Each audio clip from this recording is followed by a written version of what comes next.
Assalamualaikum warahmatullahi wabarakatuh. Halo teman-teman, kami dari kelompok 5 akan mempresentasikan hasil diskusi kami, yaitu tentang audit sistem kepastian kualitas.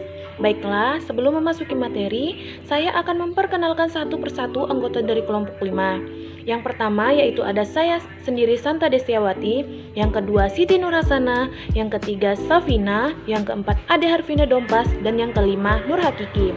Baiklah, langsung saja, materi yang pertama akan dijelaskan oleh saya sendiri. Materi yang pertama yaitu tentang pengertian audit sistem kepastian kualitas. Audit sistem kepastian kualitas adalah proses sistematis, mandiri, dan terdokumentasi untuk memperoleh bukti objektif dan menilainya secara objektif untuk menentukan sejauh mana kriteria audit telah dipenuhi. Audit ini dirancang untuk menilai aktivitas praktis atau kebijakan perusahaan untuk menentukan apakah perusahaan itu memiliki kemampuan untuk memenuhi standar kualitas yang telah ditetapkan dalam operasinya. Audit atas sistem kepastian kualitas mungkin dirasakan perlu ketika kinerja kualitas aktual berbeda standar yang telah ditetapkan. Program audit mungkin juga merupakan bagian dari persyaratan kontrak dengan pelanggan atau mungkin juga merupakan persyaratan yang ditetapkan pemerintah dalam memberikan kepastian terpenuhi standar kualitas yang ditetapkan pemerintah. Audit memberikan informasi kepada perusahaan tentang kinerja produk yang dihasilkan, kinerja departemen, bagian, kinerja perusahaan secara keseluruhan, dan area peningkatan yang harus dilakukan untuk mencapai kinerja yang lebih baik. Selanjutnya yaitu peranan audit sistem kepastian kualitas. Audit sistem kepastian kualitas memiliki peranan penting dalam memberikan ketepatan kualitas kepada pelanggan dan proses yang bertanggung jawab di dalam perusahaan. Audit menyediakan perusahaan informasi untuk menjawab beberapa pertanyaan yang berkaitan dengan kinerja kualitasnya seperti berikut. Yang pertama yaitu, apakah perusahaan mampu mencapai tujuan kualitasnya? Yang kedua, apakah prosedur-prosedur yang berlaku telah diikuti dan ditaati? Yang ketiga, apakah metode efisiensi baru telah didokumentasikan atau diterapkan? Yang keempat, apakah catatan kualitas dipelihara secara memadai dan dapat digunakan untuk menyelesaikan masalah produksi? Dan yang kelima, apakah jadwal pemeliharaan untuk pencegahan telah diikuti dengan baik? Suatu audit mencakup perbandingan audit terhadap keluhan dan ketidaksesuaian yang tidak ditangani. Sebab tak semua informasi yang diterima auditor adalah positif. Pelaksanaan audit mungkin tidak begitu saja menerima apa yang disampaikan tampak pada objek yang diaudit. Agar berhasil, seorang auditor harusnya sopan, objektif, dan profesional dalam melaksanakan tugasnya. Bahkan dalam beberapa instansi, suatu kesepakatan harus dibuat sebagai usaha untuk mendapatkan informasi. Berbagai pihak berkepentingan terhadap hasil audit sistem kepastian kualitas dengan berbagai kepentingan dan tujuannya. Pihak-pihak tersebut antara lain, yang pertama yaitu perusahaan atau manajemen puncak. Perusahaan atau manajemen puncak ini untuk menilai serupa mampu jajaran di bawahnya mengimplementasikan sistem manajemen kualitas yang telah disepakati dan menjadi panduan operasional perusahaan dalam mencapai tingkat kualitas yang telah ditetapkan. Yang kedua yaitu pelanggan. Pelanggan di sini untuk mendapatkan kepastian bahwa produk yang dikonsumsi digunakan telah sesuai dengan standar kualitas yang diisyaratkan. Yang ketiga yaitu pemerintah. Pemerintah di sini untuk mendapatkan kepastian bahwa produk yang dihasilkan dan dilepas ke pasar telah sesuai dengan standar kualitas yang telah ditetapkan pemerintah dan aman untuk dikonsumsi digunakan oleh konsumen. Selanjutnya yaitu asosiasi. Asosiasi atau kelompok ini berkepentingan terhadap audit sistem kapasitas kualitas untuk mendapatkan informasi tentang bagaimana perusahaan yang menjadi anggotanya mengelola manajemen kualitasnya sehingga mampu menghasilkan produk yang sesuai dengan yang dipersyaratkan pelanggannya. Selanjutnya yaitu lembaga sertifikasi. Selanjutnya yaitu tujuan dan manfaat audit. ISO 10011 yang menjadi panduan dalam pelaksanaan audit sistem kapasitas kualitas menyatakan tujuan dari audit ini adalah untuk Yang pertama yaitu menentukan ketidaksesuaian. Yang kedua yaitu menentukan efektivitas sistem kualitas. Yang ketiga, memberikan peluang untuk perbaikan sistem. Yang keempat, memenuhi persyaratan peraturan. Yang kelima, memudahkan registrasi pendaftaran sistem kualitas. Yang keenam, menilai pemasok dan memverifikasi sistem kualitasnya. Yang ketujuh, menilai dan memverifikasi sistem kualitas perusahaan sendiri. Sedangkan manfaat dari audit ini antara lain, yang pertama, membantu mengembangkan sistem manajemen kualitas terpadu yang efektif. Yang kedua, menyempurnakan proses pengambilan keputusan manajemen. Yang ketiga, membantu pengalokasian sumber daya secara optimal. Yang keempat, mencegah timbulnya masalah yang dapat mengganggu. Yang kelima, memungkinkan dilakukannya tindakan koreksi yang tepat waktu. Yang keenam, mengurangi biaya-biaya tambahan yang tidak perlu. Yang ketujuh, meningkatkan produktivitas. Dan yang kedelapan, meningkatkan kepuasan pelanggan dari pasar. Baiklah, materi yang selanjutnya akan dijelaskan oleh Siti Nurhasanah. Baiklah, saya akan melanjutkan presentasi dari teman saya mengenai audit sistem kepastian kualitas. Yang selanjutnya yaitu meningkatkan nilai tambah organisasi melalui proses audit. Banyak organisasi telah menerapkan ISO 9001 sebagai standar untuk mengembangkan sistem manajemen kualitasnya terintegrasi ke dalam strategi bisnisnya. Penerapan standar ini sangat membantu pencapaian tujuan strategi bisnis perusahaan. Audit memberikan manfaat kepada ketiga pihak berkepentingan terhadap sistem manajemen kualitas, yaitu yang pertama, sertifikasi organisasi melalui dengan menyediakan informasi kepada top manajemen berkaitan dengan kemampuan organisasi untuk mencapai tujuan strateginya. Yang kedua, dengan mengidentifikasi permasalahan yang mana jika dapat dipecahkan akan meningkatkan kinerja organisasi. Yang ketiga, dengan mengidentifikasi kesempatan untuk peningkatan risiko yang mungkin terjadi. Yang kedua yaitu pelanggan. Yang ketiga, lembaga sertifikasi. Berikut adalah beberapa tips yang dapat dijadikan panduan oleh auditor dalam melaksanakan tugas profesinya. Yang pertama, perencanaan audit. Dibagi menjadi beberapa. Yang pertama yaitu memahami harapan audit atau budaya organisasi. Yang kedua, perhatian khusus pada beberapa permasalahan atau hasil dari audit sebelumnya. Yang ketiga, analisis risiko berdasarkan sektor industri atau khusus terhadap organisasi audit. Yang keempat, prevaluasi terhadap peraturan yang berhubungan. Yang kelima, membentuk tim audit yang berkompeten untuk mencapai tujuan audit. Yang terakhir yaitu mengalokasikan waktu yang cukup. Yang kedua yaitu teknik audit. Fokus pada beberapa proses dengan prosedur yang di atas. Mendokumentasi prosedur, instruksi kerja, daftar pertanyaan, dan sebagainya sangatlah penting untuk rencana organisasi dan proses pengendalian. Yang kedua, ingat dan pahami dengan baik prinsip-prinsip manajemen kualitas. Yang ketiga, gunakan pendekatan Plan Do Check ACT atau PDCA untuk mengevaluasi efektivitas proses organisasi. Yang terakhir yaitu adopsi pendekatan holistik untuk mengumpulkan temuan audit daripada hanya berfokus pada individual klausul dari ISO 9001-2/2000. Yang ketiga yaitu keputusan dan analisa. Dibagi menjadi dua. Yang pertama yaitu masukkan temuan ke dalam perspektif atau penilaian risiko. Yang kedua, hubungan temuan dan pengaruhnya terhadap kemampuan organisasi menyediakan produk sesuai dengan spesifikasi atau lihat ISO 9001-2001 klausul .1.1. Yang keempat yaitu laporan dan dan tindak lanjutnya yaitu panduan umum audit sistem kepastian kualitas.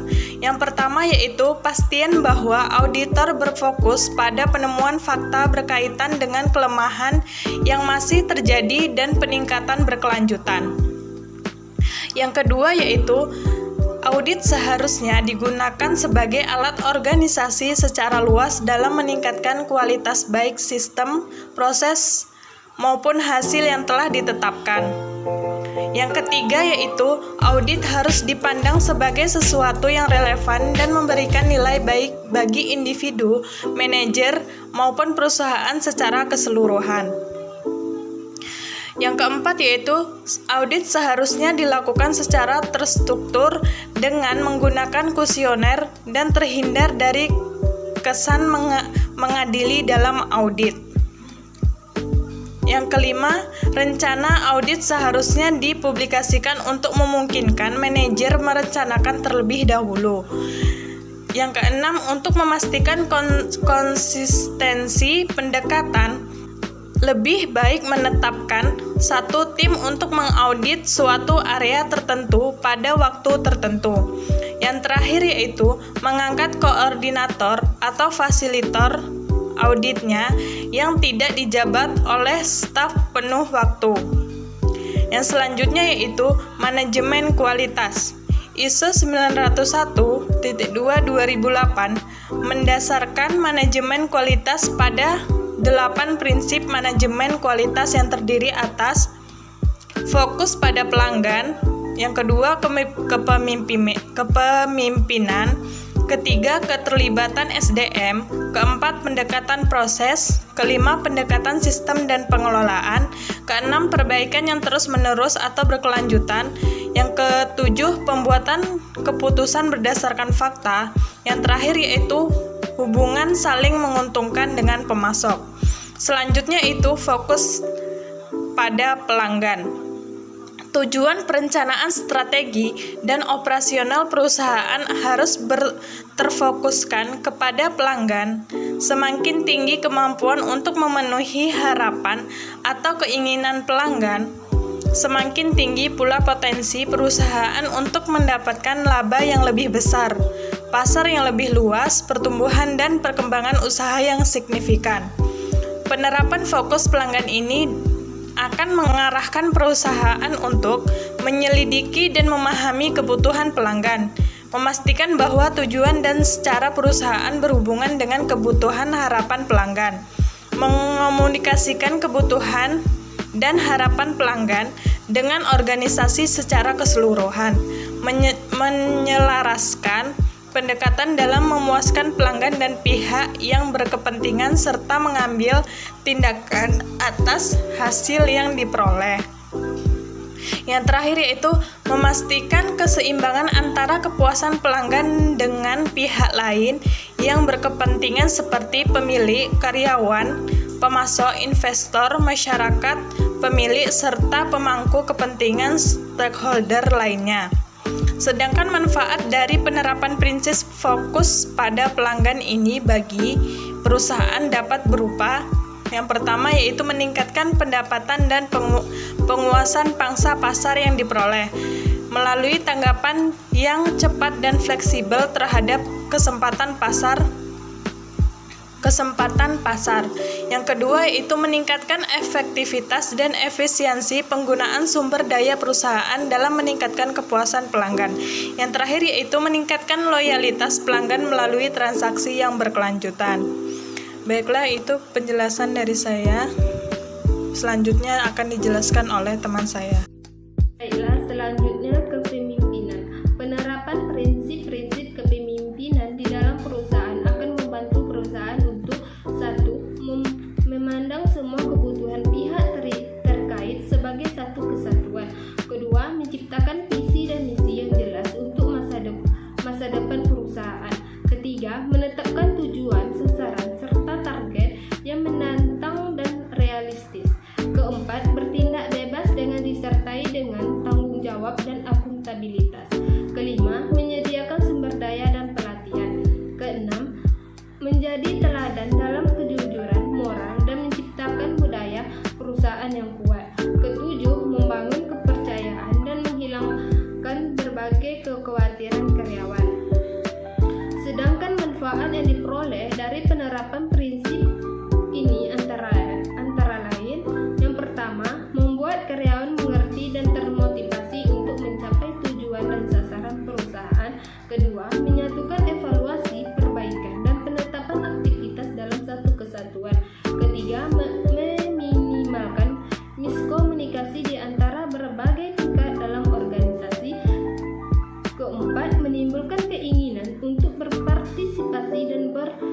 kontribusi dalam perbaikan berkelanjutan sebagai wujud peningkatan kinerja karyawan. Keterlibatan sumber daya manusia. Menjadi sumber daya manusia sebagai kekuatan bersaing berarti memberikan ruang dan waktu yang memadai kepada seluruh individu dan kelompok di dalam perusahaan untuk terlibat dalam menciptakan keberhasilan perusahaan. Untuk mencapai keunggulan bersaing, perusahaan harus menjadi keterlibatan karyawan sebagai bagian penting dalam pengelolaan sumber daya manusianya. Penerapan prinsip keterlibatan sumber daya manusia. Yang pertama, memahami tentang pentingnya kontribusi dan penerapan mereka dalam perusahaan. Kedua, mengidentifikasi kendala-kendala yang dapat menghambat kinerja mereka. Ketiga, bertanggung jawab terhadap masalah yang dihadapi dan mencari solusi bagaimana menyelesaikan permasalahan tersebut. Keempat, mampu melihat kinerjanya sendiri dihubungkan dengan tujuan perusahaan dan tujuan pribadinya. Kelima, perusahaan meningkatkan kompetensi, pengetahuan, dan pengalaman mereka guna memberikan kontribusi yang lebih tinggi kepada perusahaan. Keenam, menumbangkan pengetahuan dan pengalamannya dengan bebas serta mendiskusikan masalah-masalah yang sedang berkembang. Sedangkan manfaat dari penerapan prinsip ini antara lain, yang pertama, setiap orang termotivasi, memberikan komitmen dan keterlibatannya dalam pencapaian tujuan dan sasaran perusahaan. Kedua, menumbuh kembangkan inovasi dan kreativitas serta perbaikan terus-menerus dalam mencapai tujuan perusahaan. Ketiga, setiap orang menjadi bertanggung jawab terhadap kinerjanya. Selanjutnya, pendekatan proses. Beberapa manfaat penting dari pendekatan proses adalah: pertama, penurunan biaya dan waktu siklus menjadi lebih pendek melalui efektivitas penggunaan sumber daya. Yang kedua, hasil yang diperoleh meningkat, konsisten, dan dapat diperkirakan. Ketiga, meningkatkan kesempatan menjadi prioritas dan terfokus. Tahap-tahapan penerapan pendekatan proses sebagai berikut. Yang pertama, mengidentifikasikan aktivitas yang diperlukan oleh sistem manajemen, kualitas dan penerapannya dalam organisasi secara sistematis. Kedua, mengidentifikasi urutan dan interaksi proses. Ketiga, menentukan kriteria dan metode yang disyaratkan untuk memastikan bahwa operasi dan pengendaliannya berjalan secara efektif. Keempat, memastikan tersedianya sumber daya dan informasi yang memadai sesuai dengan kebutuhan untuk mengoperasian dan pemantauan. Kelima, memantau, mengukur, dan menganalisis proses. Keenam, penerapan tingkat yang diperlukan untuk mencapai hasil sesuai dengan yang direncanakan dan meningkatkan proses secara berkelanjutan. Selanjutnya, pendekatan sistem terhadap manajemen. Yang pertama, penerapan prinsip-prinsip ini akan membantu perusahaan untuk: kedua, menstrukturkan sistem menuju pencapaian tujuan dan sasaran lebih efektif dan efisien. Ketiga, memahami keterkaitan proses dengan sistem. Keempat, menggunakan pendekatan terstruktur guna mengharmoniskan dan integrasikan proses-proses. Kelima, memahami dengan lebih baik tentang peranan dan tanggung jawab yang diperlukan untuk mencapai tujuan bersama, dan oleh karena itu akan mengurangi terjadinya hambatan-hambatan antara fungsi dalam organisasi. Keenam, memahami kemampuan organisasi dan penetapan kendala-kendala dari sumber daya sebelum bertindak. Ketujuh, menentukan target dan mengidentifikasikan bagaimana aktivitas-aktivitas spesifik dalam sistem harus beroperasi. Kedelapan, melakukan perbaikan terus-menerus dan organisasi melalui pengukuran dan evaluasi. Selanjutnya, peningkatan berkesinambungan. Penerapan prinsip ini akan membantu perusahaan untuk yang pertama, menggunakan pendekatan organisasi secara konsisten guna menerapkan perbaikan yang berkesinambungan pada kinerja perusahaan. Kedua, memberikan pelatihan yang memadai kepada setiap orang dalam organisasi tentang metode dan alat-alat peningkatan berkesinambungan. Ketiga, menjadi peningkatan berkesinambungan dari produk, proses, dan sistem sebagai tujuan utama individu dan kelompok dalam organisasi. Keempat, menetapkan sasaran-sasaran dan ukuran-ukuran terkait dengan meningkatkan berkesinambungan. Kelima, memberikan pengakuan dan penghargaan terhadap peningkatan-peningkatan yang telah tercapai. Baiklah, selanjutnya akan dijelaskan oleh rekan saya. Baiklah, saya akan melanjutkan materi yang telah dijelaskan oleh teman saya sebelumnya mengenai langkah-langkah audit. Mengadopsi model PDSA atau Plan, Do, Study, Act yang dipopulerkan oleh sistem manajemen kualitas dapat mengikuti langkah-langkah sebagai berikut. Ada 4 langkah. Yang pertama, perencanaan audit. Yang kedua, pelaksanaan audit. Yang ketiga, mempelajari hasil audit. Dan yang terakhir adalah tindakan perbaikan. Langkah yang pertama yang akan saya jelaskan yaitu perencanaan. Pada tahap ini, auditor melakukan identifikasi terhadap tujuan atau sasaran organisasi. Pernyataan tujuan dapat mempertegas fokus audit. Mengikuti perencanaan tujuan ini, perencanaan audit dapat mengidentifikasi 5W plus 1H, yaitu siapa, who, apa, what, di mana, where, kapan, when, mengapa, why, dan bagaimana, how. Berkaitan dengan objek audit. Misalnya, siapa yang akan diaudit, siapa akan melakukan audit, apa yang ingin diperbaiki dari hasil audit, apakah audit ini menilai kesesuaian dengan standar, jika iya, apa standar-standar yang penting, apa ukuran-ukuran kinerjanya, kapan dan di mana audit akan dilaksanakan. Audit harus mendapatkan informasi yang memadai dari beberapa pihak yang berwenang. Langkah kedua mengenai pelaksanaan. Pelaksanaan audit diawali dengan suatu pertemuan pendahuluan auditor dengan berbagai pihak yang berwenang untuk membahas tentang ruang lingkup audit, tujuan, jadwal pelaksanaan, dan rancangan kertas kerja audit atau disingkat dengan KKA. Proses audit diawali dengan mereview atau memeriksa proses, produk atau sistem. Selanjutnya yaitu memahami hasil audit. Hasil audit menyajikan informasi tentang kekuatan, kelemahan dari bagian yang membutuhkan peningkatan dalam organisasi audite. Laporan hasil audit yang disampaikan auditor memuat kesimpulan hasil audit yang didukung bukti atau temuan audit dan rekomendasi yang diberikan untuk peningkatan atau perbaikan hal-hal yang masih perlu diperbaiki. Dan langkah terakhir yaitu tindakan perbaikan.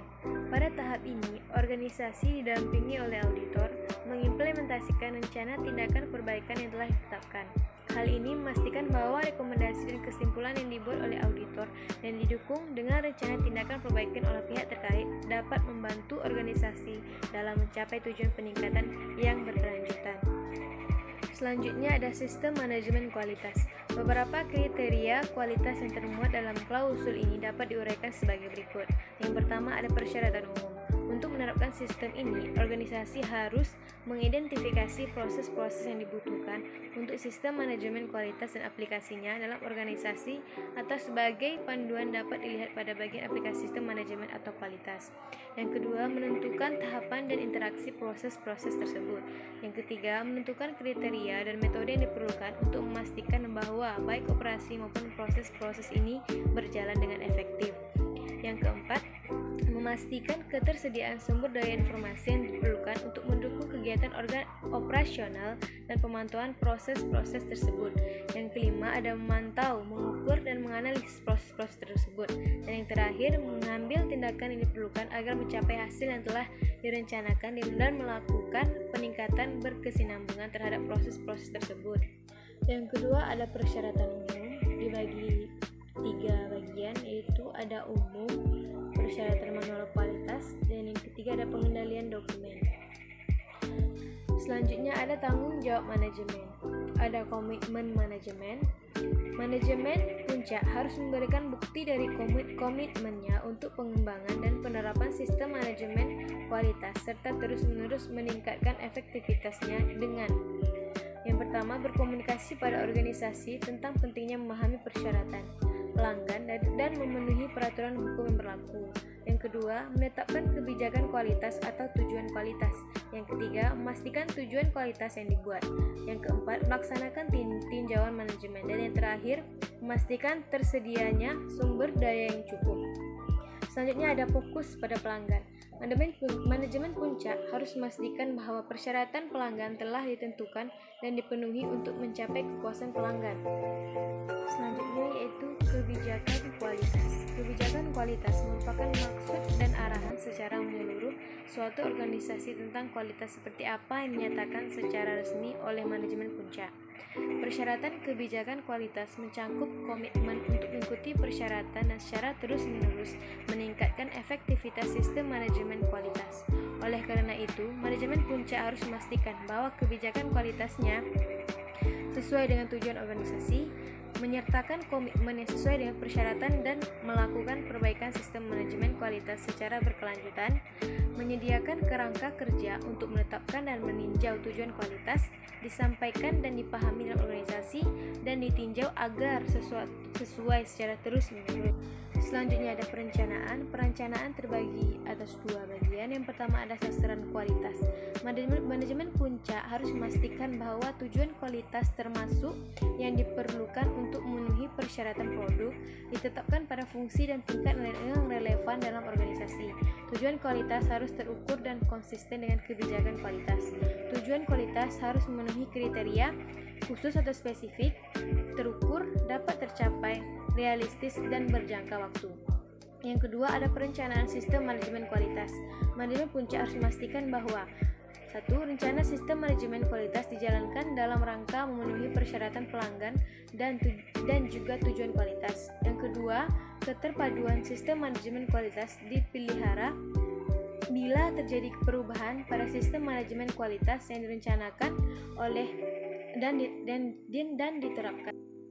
Selanjutnya ada tanggung jawab, wewenang, dan komunikasi. Yang pertama, tanggung jawab dan wewenang. Manajemen puncak harus memastikan bahwa tanggung jawab dan wewenang ditetapkan dan dikomunikasikan dalam organisasi. Yang kedua, wakil manajemen. Manajemen puncak harus menetapkan anggota manajemen yang lepas dari tanggung jawab lain yang diberikan atau memiliki tanggung jawab dan wewenang antara lain. Yang pertama, memastikan proses yang dibutuhkan untuk sistem manajemen kualitas lebih dibuat, diterapkan, dan dipelihara. Yang kedua, melaporkan kepada manajemen puncak tentang kinerja sistem manajemen kualitas dan kebutuhan untuk meningkatkannya. Dan yang terakhir ada memastikan peningkatan kepedulian terhadap persyaratan pelanggan pada keseluruhan organisasi. Selanjutnya yaitu manajemen sumber daya. Ada ketersediaan sumber daya. Organisasi harus menentukan dan menyediakan sumber daya yang dibutuhkan. Yang pertama, untuk menerapkan dan memelihara sistem manajemen kualitas dan terus-menerus mengembangkan efektivitasnya. Yang kedua, untuk meningkatkan kepuasan pelanggan dengan cara memenuhi persyaratan pelanggan. Baiklah, saya Devina Unpas akan menjelaskan poin-poin selanjutnya. Ada sumber daya manusia, terbagi menjadi dua, ada umum, kompetensi, kepedulian, dan pelatihan.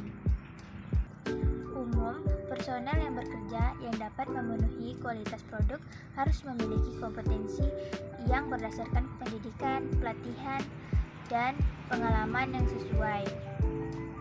Sedangkan kompetensi, kepedulian, dan pelatihan, organisasi harus menentukan kompetensi yang sesuai untuk personel yang bekerja pada bagian yang dapat mempengaruhi kualitas produk. Yang kedua, menyediakan pelatihan atau tindakan lainnya yang untuk memenuhi kebutuhan-kebutuhan ini. Yang ketiga, ada mengevaluasi efektivitas tindakan yang dilakukan.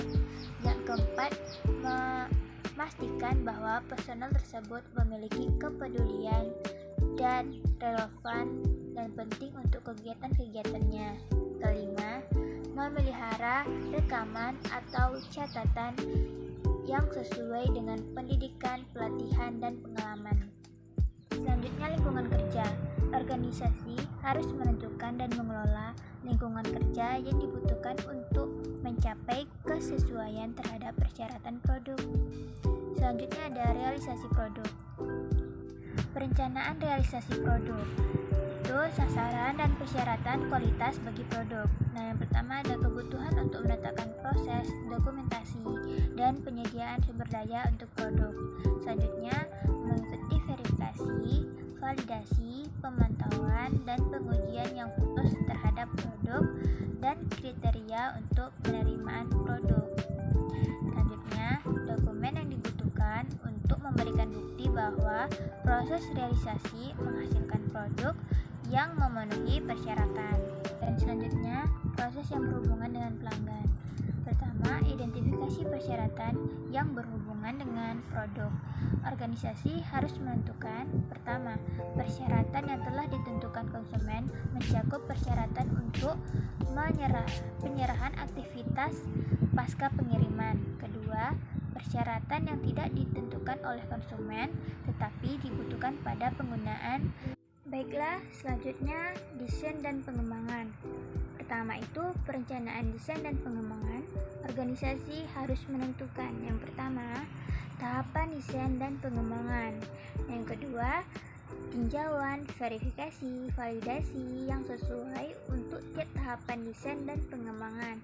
Yang ketiga itu ada tanggung jawab dan wewenang dari desain dan pengembangan. Selanjutnya ada input desain dan pengembangan, di mana input yang berhubungan dengan persyaratan produk harus ditentukan dan catatannya harus disimpan. Pada proses ini, input harus mencakup 1. Persyaratan fungsional dan kinerja. Kedua, persyaratan dari UU dan yang berlaku. Ketiga, bila berlaku, informasi harus diperoleh dari desain yang serupa dengan yang berlaku. Nah, selanjutnya ada output dari desain dan pengembangan, di mana output dari desain dan pengembangan ini harus tercantum dalam sebuah bentuk verifikasi terhadap input desain dan pengembangan.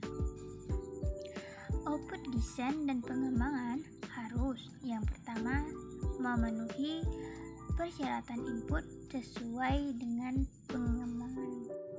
Selanjutnya, verifikasi desain dan pengembangan. Verifikasi harus memperlihatkan kesesuaian dengan rencana yang disusun untuk memastikan bahwa output desain pengembangan itu memenuhi persyaratan input desain dan pengembangan. Ini ada validasi desain dan pengembangan. Validasi dari hasil desain dan pengembangan ini harus diperlihatkan kesesuaian dengan rencana yang disusun untuk memastikan bahwa hasil dari produk tersebut mampu dalam memenuhi persyaratan dan pada penerapan dan penggunaan yang ditetapkan. Jika diketahui dapat dilakukan validasi harus selesai sebelum penyerahan dan penerapan produk. Nah, selanjutnya validasi desain dan pengembangan, di mana validasi hasil dari desain dan pengembangan harus diperlihatkan kesesuaian dan rencana yang disusun untuk memastikan bahwa hasil dari produk tersebut mampu dalam memenuhi persyaratan dan perencanaan dan penggunaan yang ditetapkan. Selanjutnya, pembelian. Itu terbagi menjadi dua, ada proses pembelian dan informasi pembelian. Proses pembelian di mana organisasi harus memastikan bahwa produk yang dibeli telah sesuai dengan persyaratan pembelian.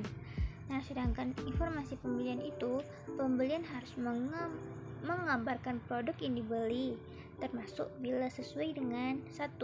Persyaratan untuk pengesahan produk, prosedur, proses, dan peralatan.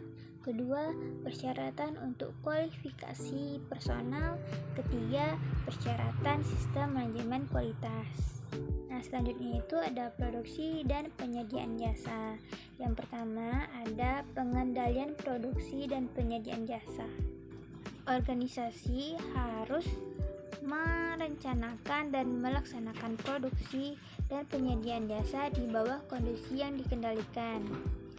Sedangkan validasi proses produksi dan penyediaan jasa, organisasi harus memvalidasi berbagai proses produksi dan penyediaan jasa terhadap output yang dihasilkan yang dapat diverifikasi oleh pemantauan dan pengukuran yang berurutan.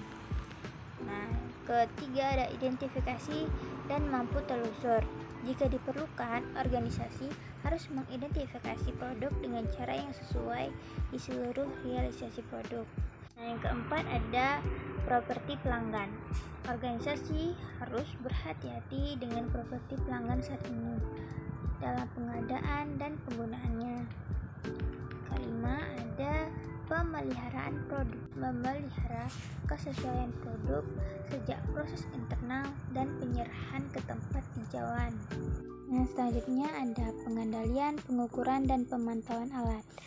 Itu organisasi harus melakukan pemantauan dan pengukuran yang dilakukan serta pemantauan dan pengukuran sarana yang dibutuhkan untuk menyediakan bukti-bukti kesesuaian produk dan persyaratan yang ditetapkan.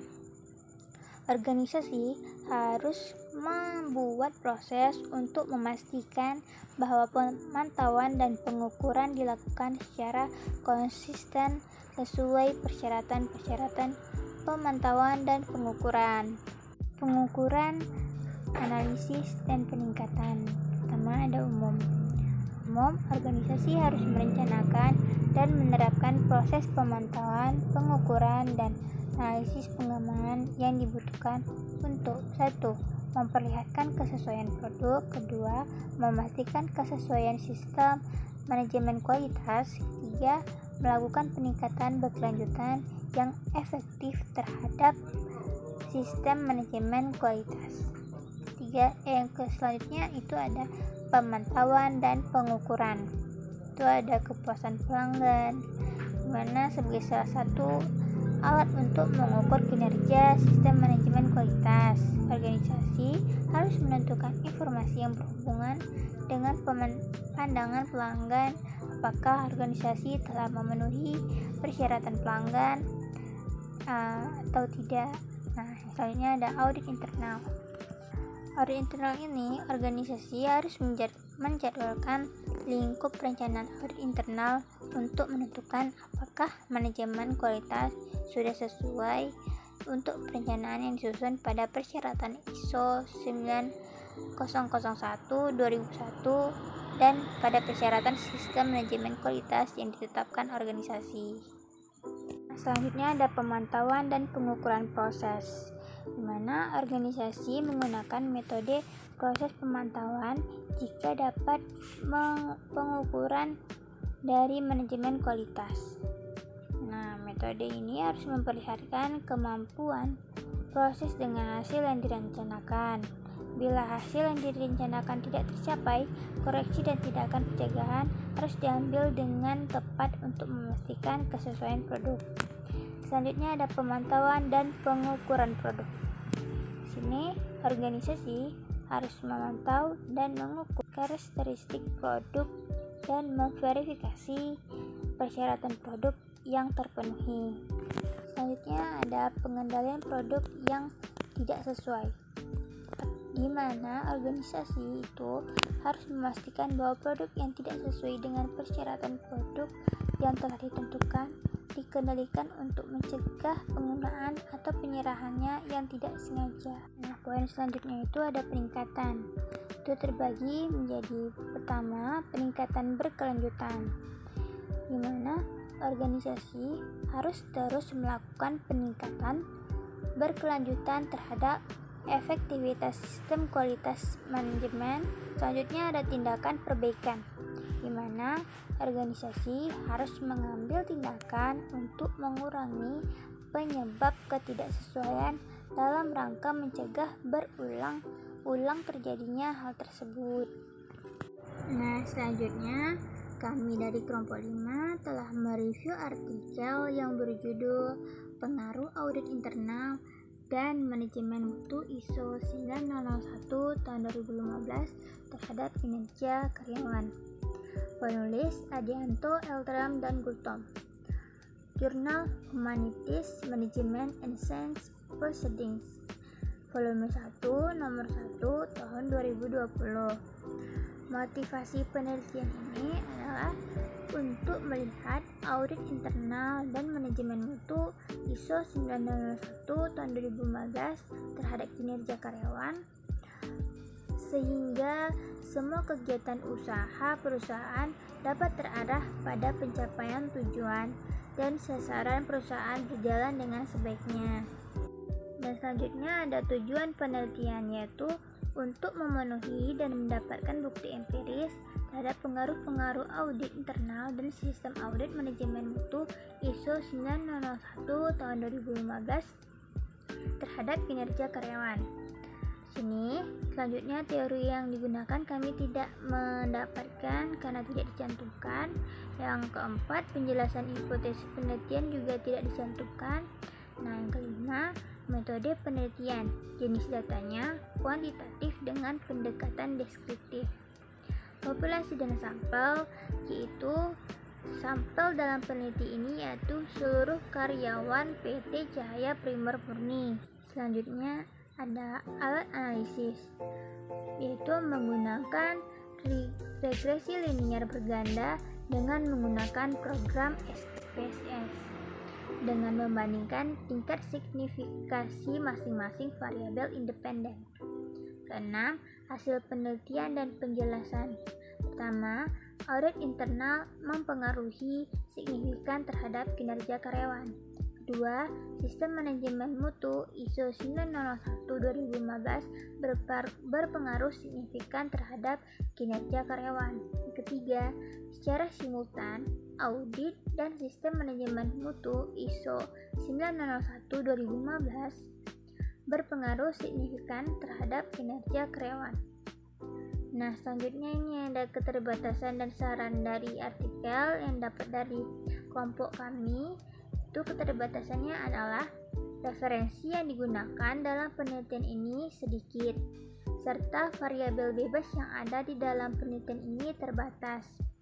Saran dari kelompok kami terhadap artikel ini adalah supaya mendapatkan lebih banyak referensi serta menambahkan beberapa variabel bebas lainnya seperti tunjangan, gaji, insentif, dan bonus. Sekian hasil dari presentasi kami. Apabila ada kesalahan kami mohon maaf. Assalamualaikum warahmatullahi wabarakatuh.